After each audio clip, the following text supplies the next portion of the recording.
नमस्कार, जय उत्तराखंड। मैं मीनाक्षी घिल्डियाल, मैं उत्तराखंड क्रांति दल में केंद्रीय प्रचार सचिव। आज जिस प्रकार से चुनावी माहौल चल रहा है, जिस प्रकार से चुनावी मेला चल रहा है जो कि हर 5 वर्षों में आता है, आज उस पर हर चीज पे बात होगी। आज उस पर जाति धर्म पर बात होगी, आज उस पर मंदिर मस्जिद पर बात होगी, आज शराब और मीट पर बात होगी, लेकिन बात नहीं होगी तो वो है समस्याओं पर और समस्याओं के समाधान पर। आज जब चुनाव की बात आती है तो आज जो उत्तराखंड की परिस्थिति है और उस परिस्थिति के बारे में बात करने से पहले हमें बात करनी होगी कि उत्तराखंड राज्य की परिकल्पना के बारे में बात करनी होगी कि आखिर उस उत्तराखंड राज्य आंदोलन के बारे में बात करनी होगी कि जिसके कारण ये राज्य आंदोलन हुआ था और क्या संकल्प थे, क्या सपने थे जिनके कारण ये उत्तराखंड राज्य बनाया गया था। अब उत्तराखंड राज्य की बात करें और उसमें महिलाओं की भागीदारी की बात ना हो तो ये बहुत बेमानी सा होगा। जो उत्तराखंड राज्य का जब आंदोलन हुआ था उसमें आज भी आप देखिए महिलाओं की भागीदारी की बात जो राष्ट्रीय पार्टियां हैं वो बड़े बड़े मंचों से करते तो हैं, वो कहते तो हैं कि महिलाओं के अथक प्रयासों से ये राज्य बना, महिलाओं के संघर्षों से ये राज्य बना, लेकिन वहीं जब महिलाओं के ऊपर नीतियों की बात आती है, महिलाओं की समस्याओं की बात आती है तो कहीं ना कहीं ये एक कदम पीछे हट जाते हैं। ये सिर्फ उस बारे में बातें ही करते हैं और महिलाओं को जिन्होंने उस राज्य आंदोलन में संघर्ष किया, वो महिलाएं जिन्होंने एक सपना देखा था कि शायद उनके कंधों का जो बोझ है वो कुछ कम होगा, उन्होंने एक सपना देखा था कि उनके बच्चे जो हैं वो अपने ही राज्य में रोजगार कर पाएंगे। उनका सपना था कि ये एक जो उत्तराखंड राज्य है जिसकी सभ्यता और संस्कृति जो उत्तर प्रदेश से मैच नहीं करती है और सुदूर गांव में जो बैठा व्यक्ति है उसके पास जो मूलभूत सुविधाएं नहीं पहुंच पा रही हैं वो सब उसके पास पहुंचेंगी। लेकिन आज अगर हम 21 वर्ष के उत्तराखंड की स्थिति की बात करें तो आज आधुनिक भारत में उत्तराखंड के ग्रामीण परिवेश की स्थिति जस की तस है और महिलाएं जो आज भी आप देखिए लकड़ी की गठरी, घास की गठरी अपने कंधों पे उठा के चलती हैं, वो खुद एक गठरी जैसी हो गई हैं। उनके जीवन के संघर्ष की कहानी आप उनके चेहरों पे जो लकीरें हैं उनसे समझ सकते हैं। उनका दर्द तो शायद मैं अभी शब्दों में भी बयां नहीं कर पाऊंगी, जिस प्रकार का संघर्षपूर्ण जीवन वो आज भी पहाड़ों पर जी रही हैं। महिलाओं के हाथ क्या लगा इतने आंदोलन करने के बाद, जिसमें हमारे राज्य की 2 महिलाएं शहीद भी हुई और जो महिलाएं थी उनकी अस्मत तक लूटी गई। आखिर आज उनको 21 वर्ष के इस युवा राज्य में क्या मिला? आज उन्हें कुछ मिला है तो सिर्फ जुमले। हम देख सकते हैं किस प्रकार से बेटी बचाओ बेटी पढ़ाओ की बात होती है, लड़की हूं लड़ सकती हूं इसकी बात होती है, लेकिन आप देखिए कि ये नहीं बताते कि लड़की किसकी लड़ सकती है। लड़की या तो नेता की बहू हो, बेटी हो या उसकी पत्नी हो, क्या सिर्फ वो ही लड़ सकती हैं?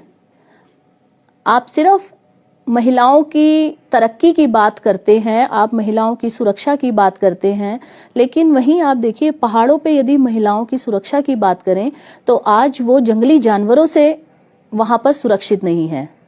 एक माँ जो घर में ये कह के जाती है कि मैं जल्दी घर आऊंगी, लेकिन वो किसी भी पल वहां पे दुर्घटना का शिकार हो सकती है और वहीं पे आप देखेंगे कि उनको स्वास्थ्य सुविधाएं ना मिलने के कारण उनकी मौत भी हो जाती है।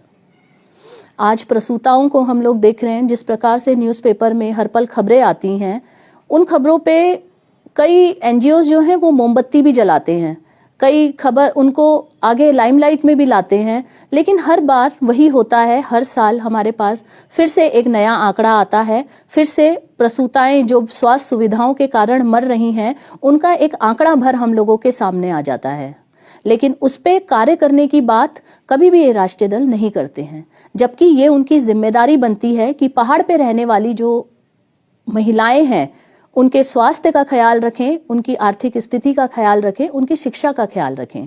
लेकिन सिर्फ महिलाओं को आंदोलन में आगे करने वाले ये दल, महिलाओं को रैलियों में आगे करने वाली ये पार्टियां महिलाओं को सिर्फ एक टूल की तरह इस्तेमाल करते हैं। वहीं जब बात होती है कि बेटी बढ़ाओ बेटी पढ़ाओ बेटी बचाओ की, तो शिक्षा का स्तर आप देख लीजिए कि एक स्कूल जहाँ पे बच्चियों की आप आंकड़े देख लीजिए, 1 से 10 साल की बच्चियां स्कूल नहीं जा पाती हैं क्योंकि उनका स्कूल दूर होता है। वहीं उच्च शिक्षा की अगर हम बात करें तो हर माँ बाप इतने सक्षम नहीं होते कि अपनी बेटी को वो बाहर पढ़ने के लिए भेजें।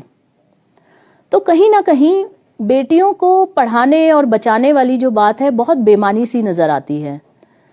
इन सरकारों का हम देखेंगे कि प्लानिंग से लेके इम्प्लीमेंटेशन तक सब कुछ हवा हवाई है। किसी भी चीज की जो महिलाओं के लिए कई प्रकार की ये लोग योजनाएं बनाते हैं, लेकिन वो योजनाएं या तो धरातल तक नहीं पहुंच पाती हैं या घोटाले का शिकार हो जाती हैं। इन सरकारों का ना तो मॉनिटरिंग सिस्टम है, ना ही कोई फीडबैक सिस्टम है, जिसके कारण सिर्फ जितने भी लोग इस योजनाओं के अंतर्गत आते हैं वो सिर्फ अपनी जेब भरने की प्लानिंग करते हैं। वहीं हम बात कर रहे हैं कि महिलाओं को सुरक्षा को लेके आप ये देख लीजिए कि एक स्मार्ट सिटी की बात हम लोग करते हैं। स्मार्ट सिटी में सिर्फ परेड ग्राउंड में एक स्मार्ट टॉयलेट नाम का टॉयलेट बना हुआ है, उसके अलावा इस सिटी में स्मार्ट कुछ नहीं है। इस बाजार में जाने, यदि आप देख लीजिए अगर लोकल बाजार में महिलाएं जाती हैं तो वहां पे उनको एक शौचालय तक उपलब्ध नहीं होता है। तो क्या सिर्फ जो महिलाएं सुरक्षा की बात कर रहे हैं, महिलाएं सशक्तिकरण की बात कर रहे हैं, क्या महिला सशक्तिकरण सिर्फ यहीं तक है कि महिलाओं को एक ग्रुप बना के उनको कीर्तन में, भजन में डांस करवाया जाए या उनको एक भीड़ का सिर्फ हिस्सा बनाया जाए? हमारी कई ऐसी महिलाएं हैं जो शादी के बाद जॉब नहीं कर पाती हैं। कारण है कि उनको घर की भी जिम्मेदारी देखनी होती है और भी अन्य कई चीजें होती हैं। तो क्यों नहीं सरकार इस प्रकार की नीतियां बनाती है कि महिलाएं, जो पढ़ी लिखी महिलाएं हैं, वो उस हिसाब से फ्लेक्सिबल आवर्स के हिसाब से काम करे, या आप देख लीजिए कि कोई लघु उद्योग पे काम करे या उनको कोई लोन देके उनसे कोई काम करवाया जाए। लेकिन यहाँ पे भी आप देखेंगे कि सिर्फ घोटाले ही चल रहे हैं। वहीं हम बात करते हैं कि जो आज की सरकार है एक्चुअली में वो हमारी अपेक्षाओं पे खरी नहीं उतरी है। यदि हम युवाओं की बात करें तो वो बेरोजगारी को लेके परेशान है। हम महिलाओं की और बुजुर्गों की बात करें तो वो स्वास्थ्य सुविधाओं को लेके परेशान है। सड़क की बदहाली के हाल तो हम सभी ने देखे हैं कि सड़कें तो हैं, सड़कें बनाई गई हैं, लेकिन कहीं ना कहीं उन पे गाड़ियां नहीं चला सकते हैं आप। और वहीं हम बात करें कि शिक्षा की बात करें कि जिस राज्य के अंदर केंद्रीय विद्यालयों की बात होनी थी, बोर्डिंग स्कूल्स की बात होनी थी, जहां पे बात होनी चाहिए थी कि शिक्षा में सुधार किस प्रकार से किया जाए, उसकी बात होनी चाहिए थी, वहीं उसी राज्य में आप देखेंगे कि स्कूलों को बंद किया जा रहा है। कितना बड़ा दुर्भाग्य है इस राज्य का, जिसकी पॉपुलेशन तो बढ़ रही है लेकिन उनके स्कूल बढ़ने की बजाय स्कूलों में गिरावट आ रही है, स्कूल बंद किए जा रहे हैं। पलायन एक इतनी बड़ी समस्या है कि पलायन पे बात हो रही है, पलायन आयोग बनाया जाता है, लेकिन वो पलायन आयोग खुद पलायन करके देहरादून आ जाता है। उस पलायन आयोग का क्या सिर्फ काम इतना था कि कितने घरों में ताले लगे? क्या उसका ये प्लान नहीं था कि किस प्रकार से जो लोग वहां पे टिके हुए हैं उन लोगों के लिए ये जाना जाए कि आखिर वो पलायन क्यों कर रहे हैं? यदि वो शिक्षा, रोजगार और स्वास्थ्य को लेके पलायन कर रहे हैं तो ये इस सरकार की नाकामी है।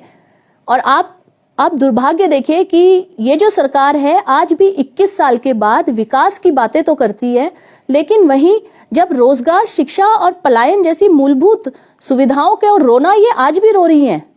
आज भी ये लोग खुद मानते हैं कि पलायन हो रहा है, लेकिन उसके ऊपर उसको सुधारने के लिए कोई नीतियां इनके द्वारा नहीं बनाई जाती। तो आज मैं आप लोग सभी लोगों से यहाँ पे अपील करना चाहूंगी कि आज क्यों आवश्यकता है हमारे उत्तराखंड राज्य को एक क्षेत्रीय दल की। और क्षेत्रीय दल मतलब उत्तराखंड क्रांति दल।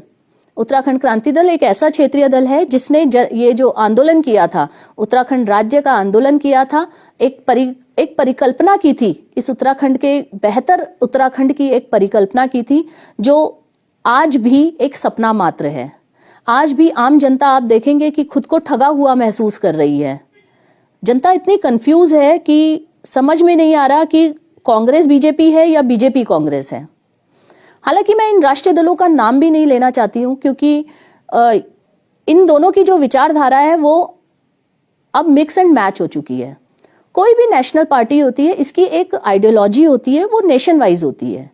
तो आप देखिए कि अगर उत्तराखंड राज्य का डेवलपमेंट करना है, उत्तराखंड के जो स्टेट का मुद्दा है, स्टेट के मुद्दों को सॉल्व करना है, तो उसके लिए हमें स्टेट एक लोकल पार्टी की ही आवश्यकता होगी, क्योंकि जो लोकल पार्टी होती है बेसिकली वो वहीं से बिलोंग करती है और जो मेन जो मुद्दे होते हैं या जो क्षेत्र की समस्याएं होती हैं उसका जो समाधान है वो एक क्षेत्रीय दल ही कर सकता है।